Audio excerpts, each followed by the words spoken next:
Hello. So today's topic is uses of capacitors. What are the uses of capacitors? So number one, so in electrical circuits, ठीक है, it is used as an element.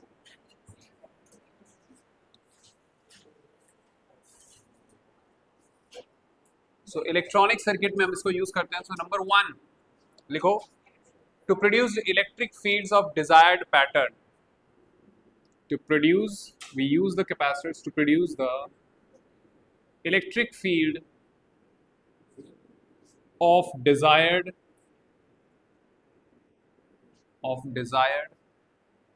patterns.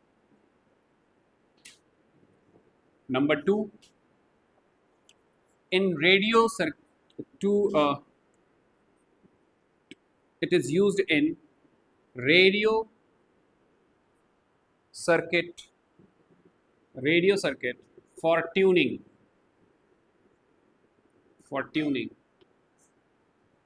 Tune करते हैं ना एक particular channel पे radio के वो ऐसे जानते हो ना नॉब को ऐसे घुमाते हैं ट्यून करते हैं कि हाँ इस स्टेशन पे है ना. Third, in power supplies in power supply in power supplies for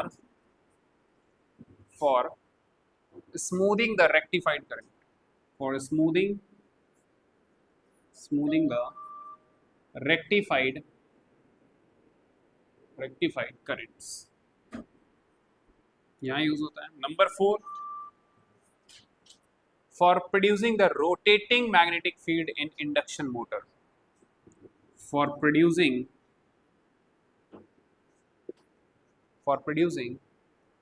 rotating magnetic fields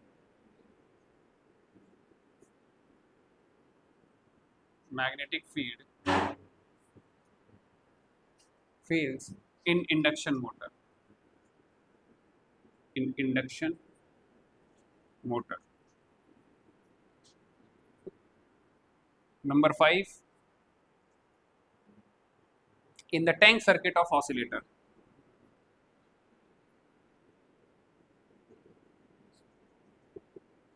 Oscillators. LC oscillators होते हैं उनमें एक tank circuit. Tank circuits of the oscillator we use the capacitors.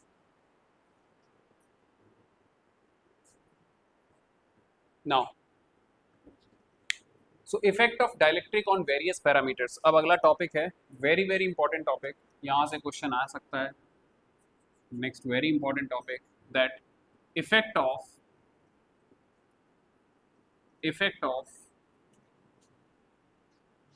dielectric on various parameters, and these are the parameters. कौन कौन से parameter हैं जिन पर dielectric का असर आएगा? And these are charge on the plate, electric field between the plate, potential difference between the plate, capacitor and energy stored. तो कौन कौन से पैरामीटर हैं जिन पे हम देखेंगे? Charge, electric field, voltage, capacitance and electric energy stored. ठीक है.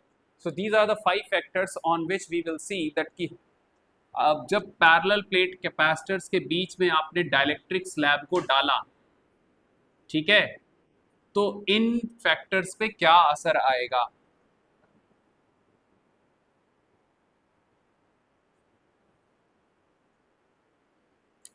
चलो जी ये चीज समझे. Fifth point, in the tank circuit of oscillator. एक सर्किट होता है ऑसिलेटर में, उसमें कैपेसिटर्स लगते हैं. ठीक है. LC, inductor and capacitor. ये आगे सर्किट्स जब पढ़ेंगे हम लोग तब देखेंगे.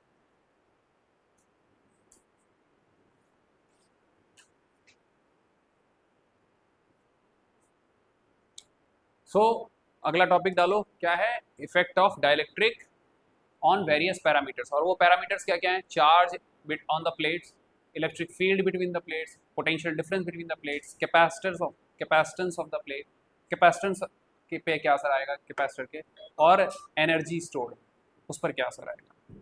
तो इसमें दो केसेस पढ़ेंगे। Case number one, when battery is kept disconnected, जब आपने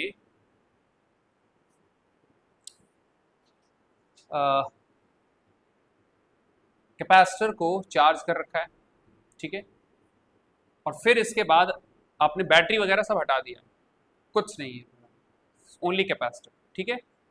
तो आपने क्या किया, एक कैपेसिटर लिया, इस पर इनिशियल चार्ज क्या था, लेट्स से इस पर इनिशियल चार्ज है क्यू नॉट, इसका कैपेसिटेंस है सी नॉट, इसमें जो इलेक्ट्रिक फील्ड है ई नॉट, पोटेंशियल डिफरेंस इसके अक्रॉस जो भी था वी नॉट, और इसमें जो एनर्जी स्टोर्ड थी वो क्या थी, यू नॉट। समझ में आ रही बात ये? So these were the thing, ठीक है, क्लियर हो गई बात ये? तो 3 4 5 5 पैरामीटर है कैपेसिटर के अंदर, लेकिन आपने इसमें बैटरी कनेक्ट नहीं रखी है। अब आपने क्या किया, इसके अंदर क्या इंसर्ट किया, डाइलेक्ट्रिक स्लैब।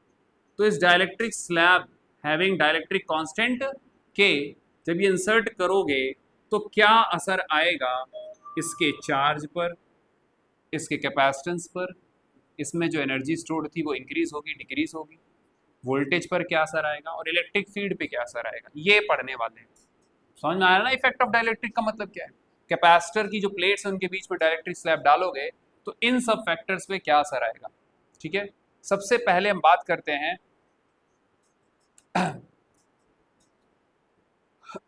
सबसे पहला चार्ज, ठीक है, सबसे पहला क्या है, चार्ज।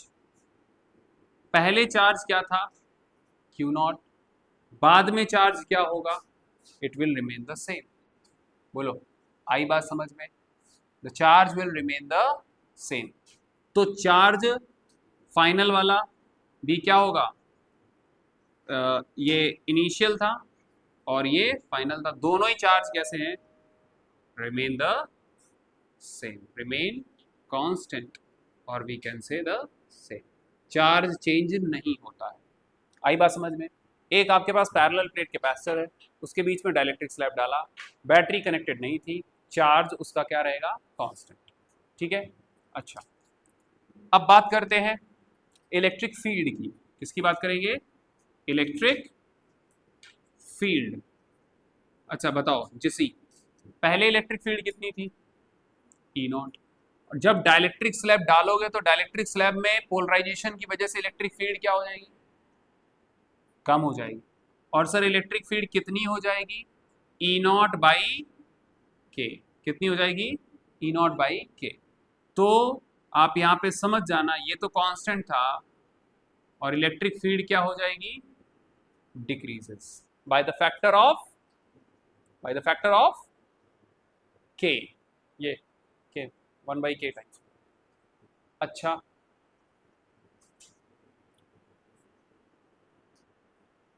तीसरी चीज क्या है, वोल्टेज, पोटेंशियल डिफरेंस। तीसरा रखो पोटेंशियल डिफरेंस। तो पोटेंशियल डिफरेंस कैसे लिखा जाता है बताओ, E इंटू डी। बोलो, D is the gap between the plates. तो E जब चेंज हुआ तो हम कह सकते हैं ये क्या हो जाएगा, E नॉट डिवाइड बाई के इंटू डी, और ये वाला क्या होगा, this is the initial potential difference. तो इसका मतलब है कि पोटेंशियल भी क्या हो जाएगा, डिक्रीज। आई बात समझ में? पोटेंशियल भी क्या हो जाएगा, डिक्रीज। इसका मतलब ये हुआ कि एक ऐसे प्लेट रखी थी, उसके अंदर डाइलेक्ट्रिक स्लैब डाला तो इलेक्ट्रिक फील्ड भी रिड्यूस हो गई और पोटेंशियल डिफरेंस भी रिड्यूस हो गया। फोर्थ बताओ क्या है हमारे पास, क्या है, कैपेसिटेंस। क्या है, कैपेसिटेंस। तो कैपेसिटेंस का फॉर्मूला आपको पता है क्या होता है, Q बाई V, यही तो होता है, बोलो। अच्छा, जो चार्ज बाद में जब इंसर्ट किया तो चार्ज तो वही रहेगा, बोलो, चार्ज तो वही रहेगा, लेकिन पोटेंशियल क्या हो गया, बोलो, V नॉट बाई के, बोलो। तो ये के जब ऊपर चला जाएगा तो क्या बनेगा, K times Q naught divide by V naught, बोलो।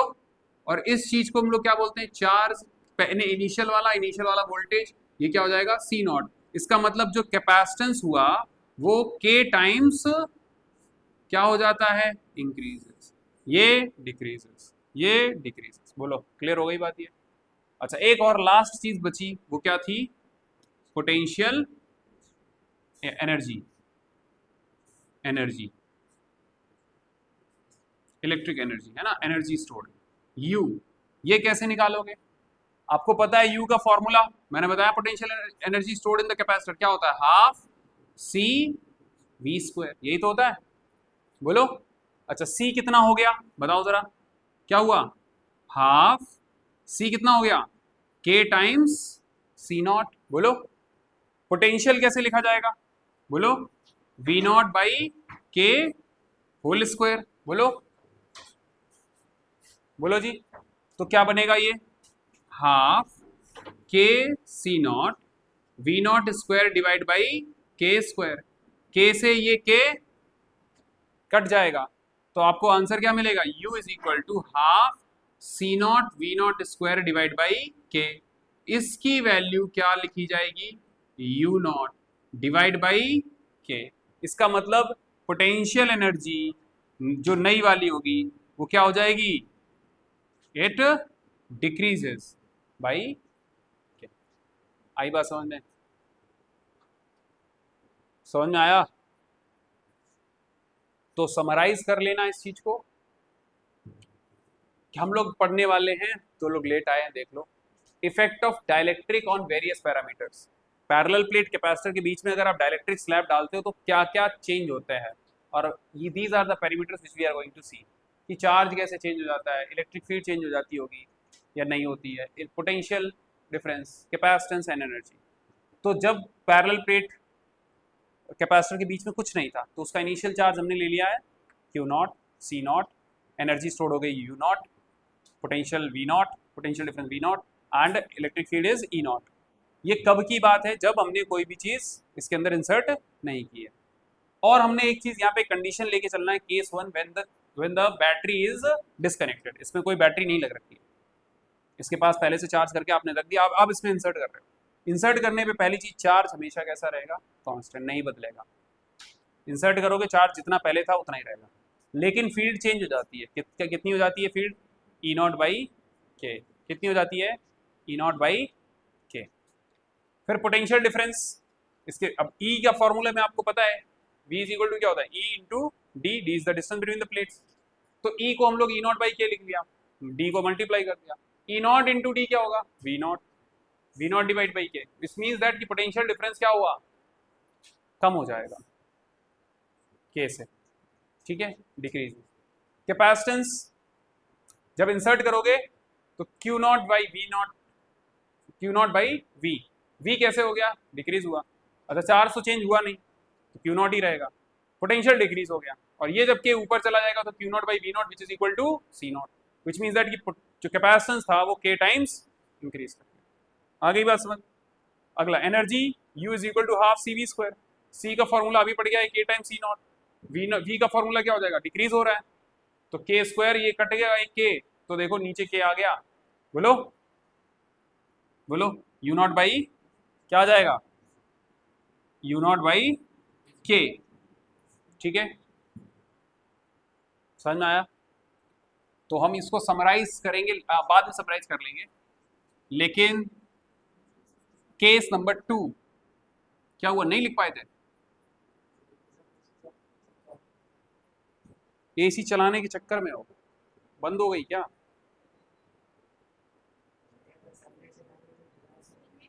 हाँ मोबाइल से चला लो, चल गई।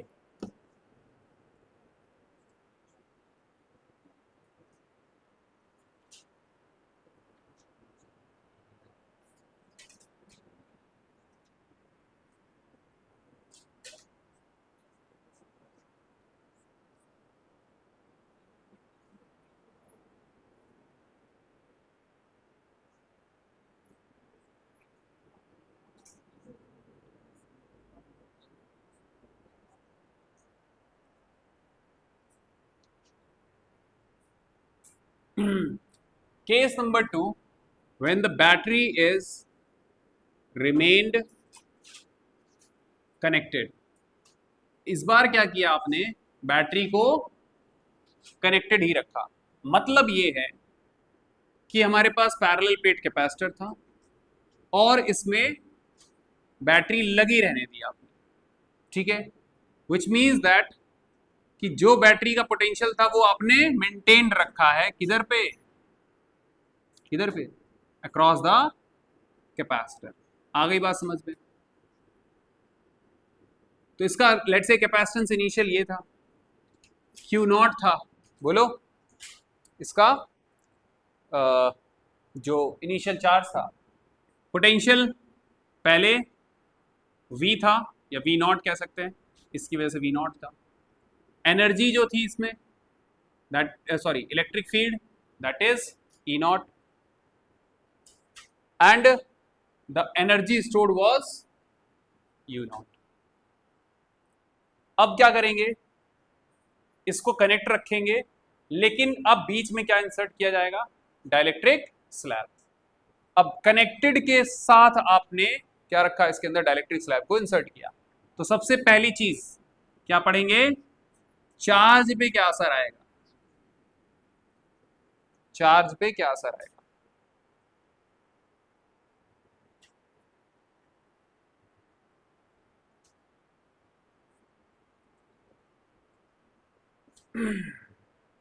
चार्ज को पढ़ने से पहले पहले हम लोग पढ़ेंगे पोटेंशियल डिफरेंस पे, पोटेंशियल डिफरेंस। तो आपने इंसर्ट कर दिया, बाद में इसमें इंसर्ट किया, after insertion of dielectric slab, ठीक है। जो पोटेंशियल होगा, पोटेंशियल डिफरेंस पहले क्या था, V0 था, बाद में भी V0 ही रहेगा क्योंकि बैटरी कनेक्टेड रही। आई बात समझ में? अगर बैटरी कनेक्टेड है तो उतना ही पोटेंशियल डिफरेंस मेंटेन करेगी। आगे बात समझ में? दूसरा, इलेक्ट्रिक फील्ड पे क्या असर आएगा, इलेक्ट्रिक फील्ड बताओ, इलेक्ट्रिक फील्ड का फॉर्मूला क्या होता है, बोलो, V/D, यही तो है। क्या पोटेंशियल चेंज हुआ है, वो कितना रहा, पहले वाला ही रहा, डिवाइड बाई डी।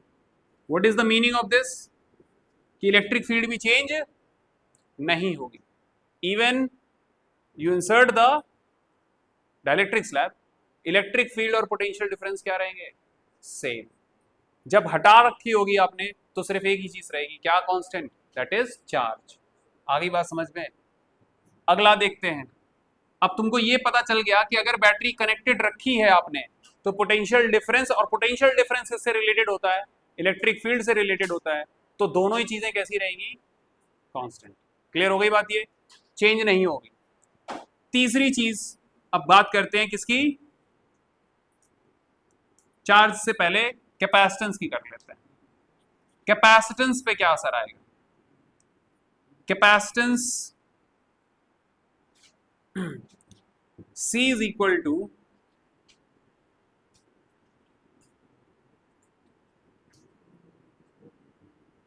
ओके, जब आप इंसर्ट करोगे तो क्या हो जाएगा, K टाइम्स C। तो एक चीज हमें यह समझ में आती है कि डाइलेक्ट्रिक स्लैब जब डाली जाती है तो चाहे बैटरी हटा रखी हो या नहीं हटा रखी हो, दोनों टाइम्स क्या होगा, दोनों बारी क्या होगा, इंक्रीज ही होगा। अब बात करते हैं फोर्थ, चार्ज की। तो चार्ज का फॉर्मूला होता है C इंटू वी। C क्या हो गया, K टाइम्स C0। पोटेंशियल पहले क्या था, V0, पोटेंशियल चेंज नहीं होगा, तो हम कह सकते हैं कि K टाइम्स Q0। तो चार्ज क्या हो जाएगा भैया, charge increases. K times increase हो जाएगा। आई बात समझ में? बैटरी जब नहीं थी तो चार्ज कांस्टेंट था, लेकिन जब अगर बैटरी कनेक्टेड रखी और आपने इंसर्ट किया इसमें तो चार्ज बढ़ जाएगा। कितना बढ़ जाएगा? K times. ठीक है, अब एक और चीज बची है last, that is what is last thing? U। तो U को हम लोग जानते हैं कैसे लिखते हैं? Half C V square. तो कैपेसिटेंस K टाइम्स हो गया, बोलो C not. Potential V not, ये बोलो यही रहेगा ना, पोटेंशियल तो चेंज नहीं होगा, कैपेसिटेंस बढ़ जाएगा K टाइम्स। तो ये हो जाएगा K times half C not V not square. This thing is basically the initial energy. तो हम कह सकते हैं U इंक्रीजेस। क्या हो जाएगा? U increases.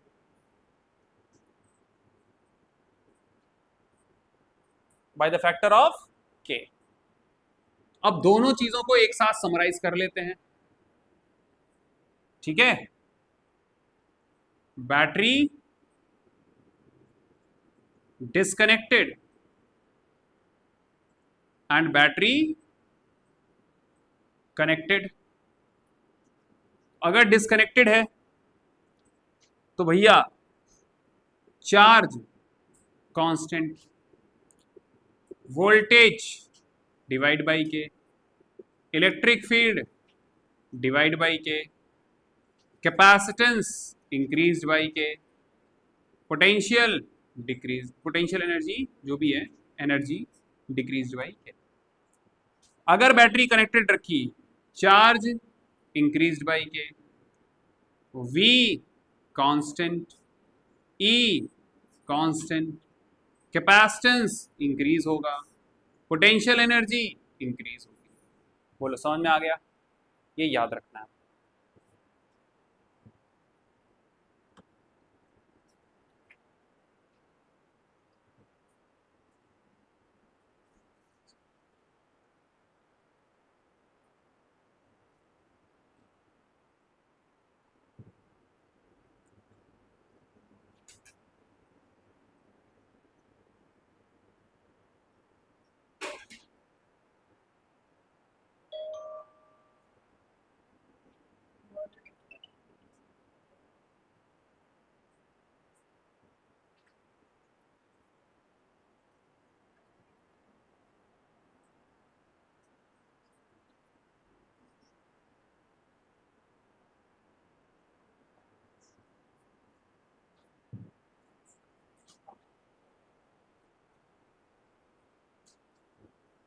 चलो,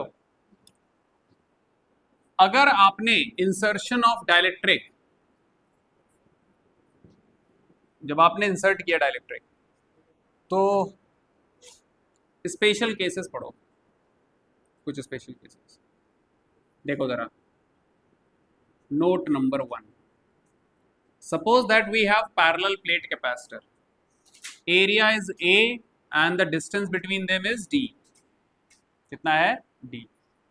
और हमने क्या किया, आधे में एक डाइलेक्ट्रिक डाला, आधे में दूसरे टाइप का डाइलेक्ट्रिक डाला। लेट से इसका डाइलेक्ट्रिक कांस्टेंट K1 है, इसका डाइलेक्ट्रिक कांस्टेंट K2 है। ठीक है, तो ये जो डिस्टेंस है कितना है? D/2, और ये भी कितना है? D/2। आ गई बात समझ में? तो इस तरीके से अगर आपने डाइलेक्ट्रिक स्लैब डाले हुए हैं, मान लो कि एक D/2 का इधर K1 वाला डाल दिया डाइलेक्ट्रिक कांस्टेंट, इधर K2 डाइलेक्ट्रिक कांस्टेंट वाला डाल दिया, तो अब इसका तुम्हें अगर इक्विवेलेंट पूछा जाए तो क्या करोगे? ध्यान से देख सुनना, ये पॉइंट x मान लेते हैं कि इक्विवेलेंट बताओ a x और y के बीच में। तो अब ध्यान से देखो, इसको आप ट्रीट कर सकते हो कि दो कैपेसिटर लगे हुए हैं, ठीक है, जिनका एरिया तो a ही है, लेकिन जो गैप है वो कितना हो गया है? D/2। ये भी कितना हो गया है? D/2। इसमें है K1 डाइलेक्ट्रिक कांस्टेंट, इसमें है K2 डाइलेक्ट्रिक कांस्टेंट। आई बात समझ में? तो you can treat this as a series combination of capacitors with the dielectrics K1 and K2। तो सीरीज का फॉर्मूला आपने पढ़ा, क्या होता है? 1/C इक्विवेलेंट क्या होगा? 1/C1 + 1/C2। अच्छा, इसका जब C1 निकालोगे तो K1 डाला हुआ है आपने, तो क्या हो जाएगा K1 epsilon naught A divide by D by 2। Distance कितना था D बाई 2। C2 का जब निकालोगे तो कितना है K2 epsilon naught A divide by D by 2। बोलो, तो इसको हम ऐसे भी लिख सकते हैं 2K1 epsilon naught A by D, और ये हो जाएगा 2K2 epsilon naught A by D। इन दोनों की वैल्यू जब तुम यहां सब्स्टिट्यूट करोगे, you will get what K1 2K1 epsilon naught A divide by D करोगे तो वो D ऊपर चला जाएगा, plus D upon 2K2 epsilon naught A। कुछ कॉमन ले सकते हो क्या, बताओ क्या कॉमन आएगा? D A epsilon naught half, तो ये आ जाएगा 1 by C equivalent is basically 1 by 2 D epsilon naught A 1 upon K1 plus 1 upon K2। आई बात समझ में? क्लियर हुआ? ये समझ में आ रहा? अब क्या करोगे, क्या बनेगा ये बोलो? K1 plus K2 divide by K1 K2, तो जो सी इक्विवेलेंट निकल के आएगा वो कितना होगा? इसका रेसिप्रोकल करना पड़ेगा, तो 2K1 K2 डिवाइड बाई, या फिर K1 K2 epsilon naught A 2K1 K2 epsilon naught A divide by K1 plus K2 into D। ये फॉर्मूला बनेगा अगर दो कैपेसिटर्स, अगर इस तरीके से दो डाले हुए। ठीक है, आगे बात समझ में? अच्छा जी, कितना समझ में आ गया? फॉर्मूला नोट करो, दो के लिए है। ठीक है, अब घर के लिए आप होमवर्क लिख लेना कि आपको भी क्या करके दिखाना है कि तीन डले हुए हैं इस तरीके से। ये है D by 3, D by 3, D by 3, K2, K3, K1, अलग अलग डाइलेक्ट्रिक्स डले हुए हैं, एरिया ए ही है। इक्विवेलेंट बताओ बिटवीन एक्स एंड वाई। ये घर के लिए सी इक्विवेलेंट कैलकुलेट करके लाना है। ठीक है, फॉर्मूला आपको पता है सीरीज का क्या लगेगा, 1/C1 1/C2 1/C3, वन और सी इक्विवेलेंट। तो यहाँ पर आप C1 C2 C3 निकाल रखना, उनको रख के आप सॉल्व करके कल लाओ, दिखाओगे।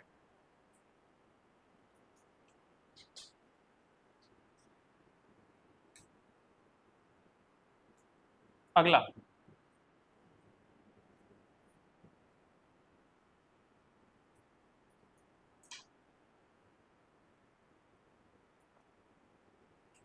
ग्रीन वैली वालों की छुट्टी हो रही है क्या? छुट्टी हो गई? हाँ, ग्रीन वैली वाले आ ही नहीं रहे, पता नहीं पेपर है क्या है। फटाफट नोट कर लो।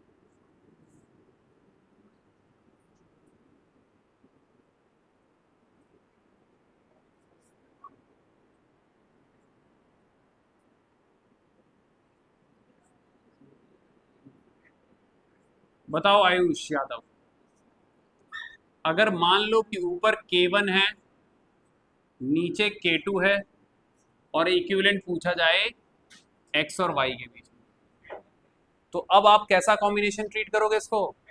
एक पैरेलल कॉम्बिनेशन है जिसमें दोनों कैपेसिटर का D तो सेम है, लेकिन एरिया ऑफ कितना हो गया है A/2 एंड A/2। आ गई बात समझ में? क्लियर हुआ ये?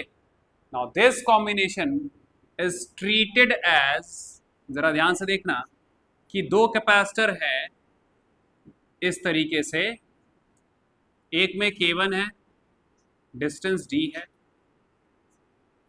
ठीक है, D डिस्टेंस है, K2 and X and Y, ठीक है। तो बताओ जरा, इसका एरिया A/2, इधर भी area A/2, D is the distance, तो इसका कैपेसिटेंस बताओ पहले वाले का क्या हो जाएगा? बोलो, K times epsilon naught A/2 whole divide by D, है ना? तो इसको हम कैसे लिख सकते हैं? K1 epsilon naught A divide by 2D, बोलो लिख सकते हैं ऐसे, हाँ या ना? लिख सकते हैं ना? C2 बताओ कैसे लिखा जाएगा, बताओ निशा, C2 कैसे लिखा जाएगा? K2 epsilon naught A/2 whole divide by D, तो K2 epsilon naught A divide by 2D, बोलो।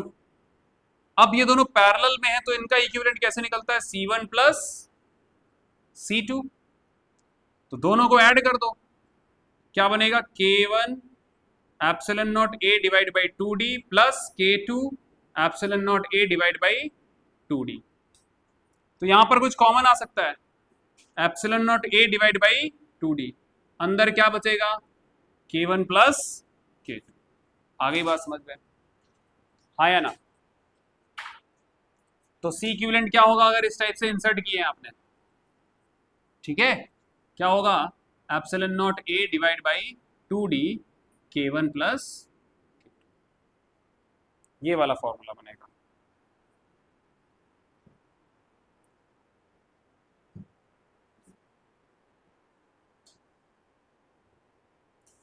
तो होमवर्क में अगला वाला आपको करके लाना है, that this is a parallel plate capacitor but we have inserted the dielectric slab in A/3 region, A/3 and this is A/3, यहां पर K2 डाला है, यहां पर K3 डाला है, ठीक है। डिस्टेंस यहां पर कितना है? ये बिटवीन द प्लेट्स D ही रहेगा। एक्स वाई के बीच में आपको C इक्विवेलेंट निकालना है।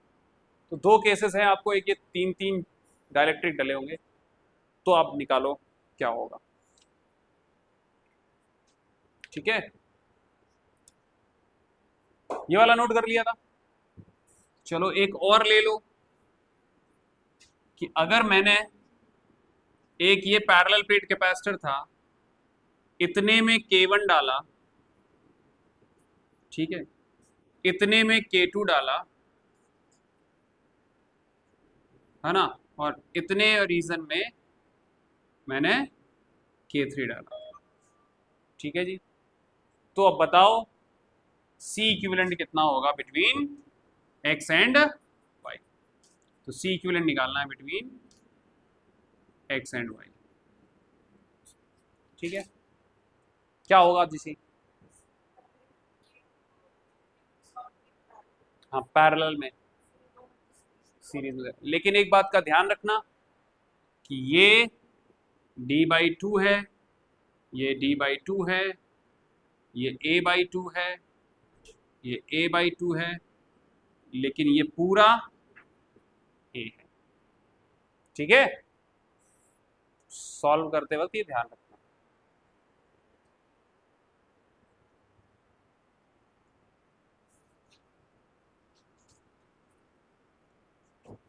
चलो, इसी के साथ ही चैप्टर ओवर।